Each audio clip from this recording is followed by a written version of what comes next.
प्रिय विद्यार्थियों, मैं मधु दरगढ़ आज आपको तटस्थता वक्र विश्लेषण भाग 2 के बारे में जानकारी दूंगी।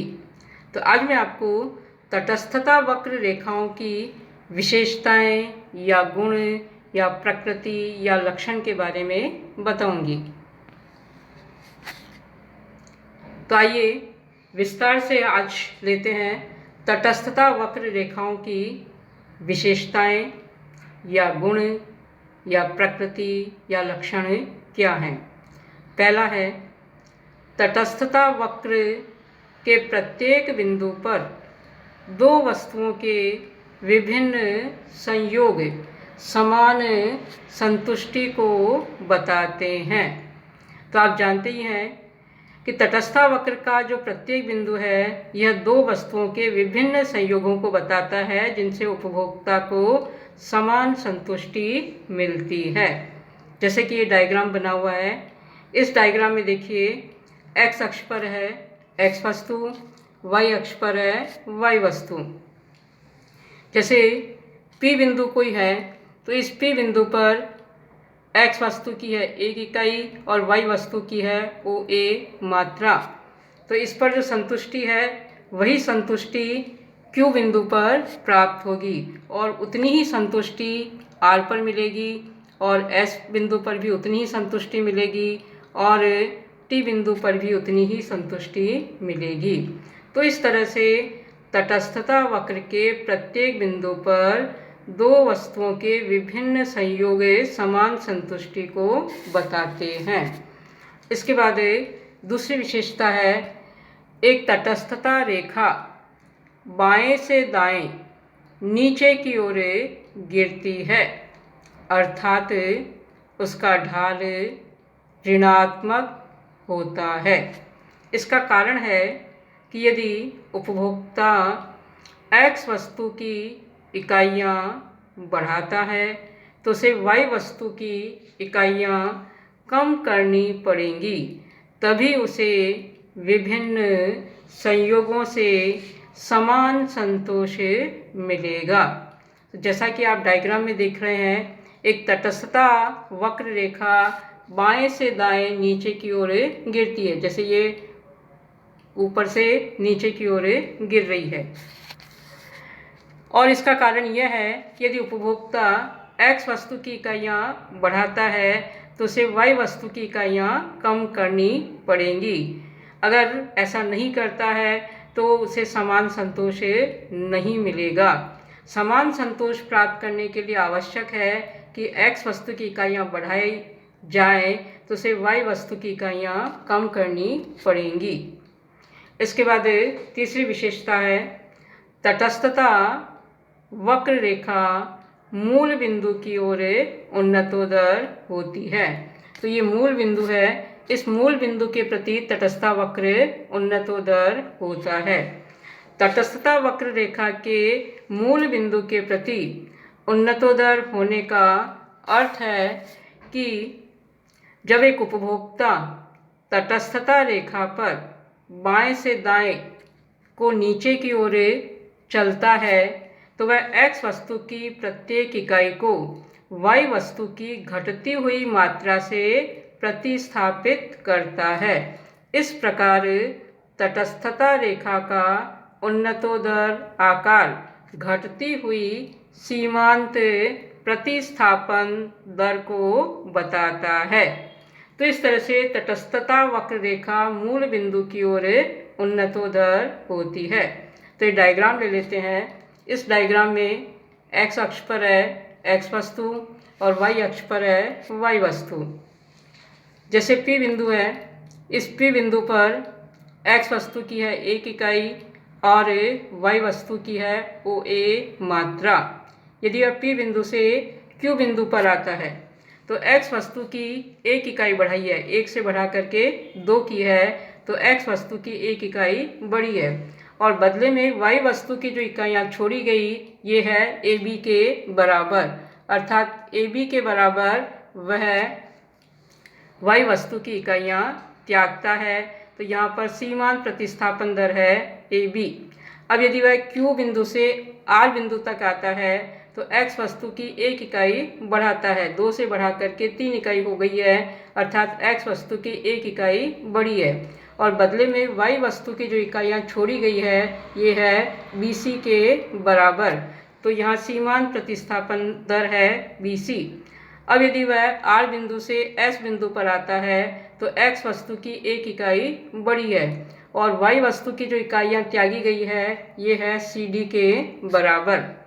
इसके बाद अगर वह S बिंदु से T बिंदु पर आता है तो x वस्तु की 1 इकाई बढ़ी है, 4 से बढ़ा करके 5 की है, तो 1 इकाई x वस्तु की बढ़ी है और बदले में y वस्तु की जो इकाइयाँ त्यागी गई हैं ये है DE के बराबर। तो इस तरह से जैसे जैसे x वस्तु की 1 इकाई बढ़ाई जाती है तो बदले में y वस्तु की जो इकाइयाँ त्यागी जाती है ये है क्रमशः AB, BC, CD और DE के बराबर। तो आप देखिए AB दूरी सबसे अधिक है, इसके बाद BC, इसके बाद CD और इसके बाद DE, अर्थात AB अधिक है BC से, BC अधिक है CD से और CD अधिक है DE से। या इसको हम इस तरह भी लिख सकते हैं DE कम है CD से, CD कम है BC से और BC कम है AB से। तो इस तरह से आप देखिए कि जैसे जैसे x वस्तु की 1 इकाई बढ़ाई जाती है तो बदले में y वस्तु की जो इकाइयाँ त्यागी जाती है ये क्रमशः कम होती जा रही है, अर्थात सीमांत प्रतिस्थापन दर घटती हुई होती है। तो इस तरह से तटस्थता वक्र रेखा मूल बिंदु की ओर उन्नतोदर होती है।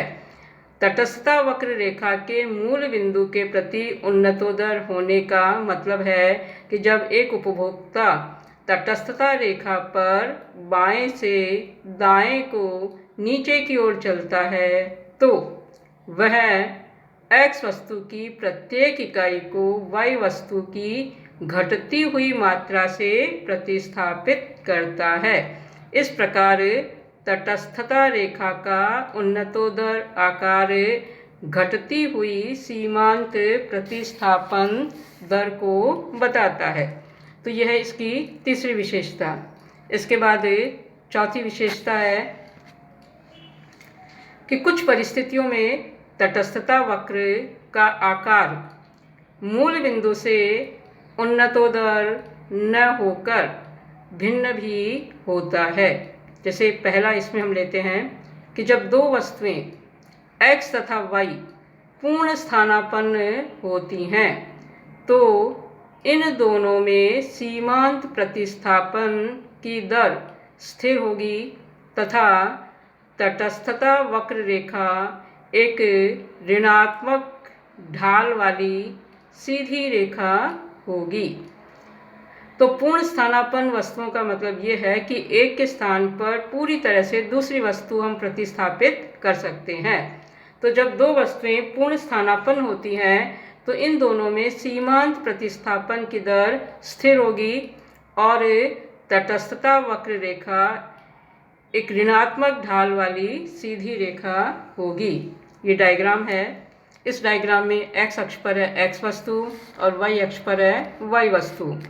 और पूर्ण स्थानापन्न वस्तुओं की स्थिति में तटस्थ वक्र ऊपर से नीचे की ओर गिरता हुआ है और एक सीधी रेखा के रूप में है। जैसे हम P बिंदु से Q बिंदु पर आते हैं तो x वस्तु की 1 इकाई बढ़ी है और बदले में y वस्तु की जो इकाइयाँ त्यागी गई है ये है AB के बराबर। यदि Q बिंदु से R बिंदु पर आते हैं तो x वस्तु की 1 इकाई बढ़ी है और बदले में y वस्तु की इकाइयाँ त्यागी गई है BC के बराबर। यदि R बिंदु से S बिंदु तक आते हैं तो x वस्तु की 1 इकाई बढ़ी है और बदले में y वस्तु की इकाइयाँ त्यागी गई है CD के बराबर। तो जिस तरह से हम ये देखते हैं कि जैसे जैसे हम x वस्तु की 1 इकाई बढ़ाते हैं तो बदले में y वस्तु की जो इकाइयाँ त्यागी जाती है ये है क्रमशः AB, BC और CD। और आप चित्र में देख रहे हैं कि ये तीनों आपस में बराबर है। AB = BC = CD, अर्थात यहाँ सीमांत प्रतिस्थापन दर आपस में समान है या स्थिर रहती है। तो जब दो वस्तुएं x तथा y पूर्ण स्थानापन्न होती हैं तो x की y के लिए सीमांत प्रतिस्थापन दर अर्थात MRS XY इजिकल टू स्थिर या समान होती है। MRS का पूरा नाम है marginal rate of substitution of x for y, अर्थात x की y के लिए सीमांत प्रतिस्थापन दर। तो ये यहाँ पर स्थिर या समान है। कैसे है देखिए आप, जैसे जैसे x की एक इकाई बढ़ाएंगे तो बदले में y की जो इकाइयाँ त्यागी जाती है ये आपस में बराबर है, AB बराबर BC बराबर CD के, और इसीलिए MRS स्थिर या समान है।